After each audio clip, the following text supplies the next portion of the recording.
इथे यात्रा होती, दरवर्षी ती यात्रा साजरी होती। त्या यात्रा आज साजरी होऊ नये आणि मंदिरामध्ये प्रवेश होऊ नये यासाठी ते वक्फ बोर्ड मध्ये गेले होते।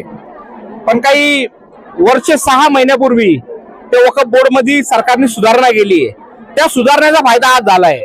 जर त्यावेळी सुधारणा केली नसती तर तो स्टे आपल्याला उठवता आला नसता। कारण आता आपल्याला वक्फ बोर्ड मध्ये जर काही अन्याय होत असेल तर आपण लगेच हायकोर्टात जाऊ शकतो, असा तो कायद्यामध्ये बदल केलेला आहे। आपण तिथे हायकोर्टात गेल्यामुळे आपला तो स्टे उठला, याच्यासाठी तर आपण सरकारचं पहिले आभार मानलं पाहिजे। तसं हा राजकीय नाहीये, पण आपल्याला हा कायदा तयार करणारी सरकार काँग्रेस आहे आणि हा कायदा मोडून काढण्यासाठी सरकार भाजप आहे।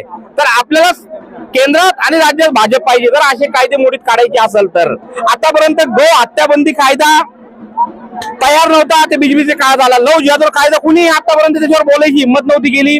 हिंदुत्ववादी सरकारने तो कायदा तयार केला, म्हणजे इतर राज्यात पहिले झाला, आपल्या इथं नंतर झाला। ठीक आहे, नंतर काय होईना पण तो राज्यात आपल्या कायदा पास झाला, ही फार मोठी गोष्ट आहे।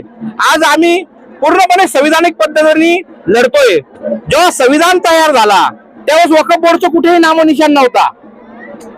संविधान तयार झाल्यानंतर 4-5 वर्षानंतर वक्फ बोर्डची स्थापना केली आणि डॉक्टर बाबासाहेब आंबेडकरांचा स्वतंत्र विरोध होता वक्फ बोर्डला। तो संविधानच्या विरोधात तो वक्फ बोर्ड आहे, म्हणून आम्ही तो वक्फ बोर्ड मानत नाही।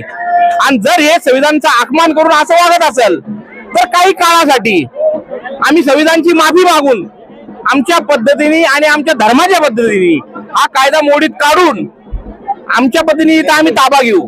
कारण 2005 पर्यंत आमच्या कानिपनाथ देवस्थानची इथं त्या उतार्यावर नाव होतं। एक जिहादी तहसीलदार त्यावेळेस इथं आला आणि त्या तहसीलदारने गपचूप आमचं गाव भोळं भावळं होतं, सगळे एका धर्मात सगळे एका मंदिरात येत आहे म्हणून त्यांनी त्याच्यावर दुर्लक्षित केलं। दुर्लक्षित केल्यानंतर या लोकांनी गपचूप 2005 ला त्या आमच्या कानिपनाथ देवस्थानला हजरत उर्फ रमजान शाह बाबा अशी नोंद लावली, म्हणून यांनी गद्दारी केली। तर आम्ही जिथं जिथं जातो तिथं सांगतो की ह्या लोकांना आपल्या मंदिरात प्रवेश तर लांबची गोष्ट झाली।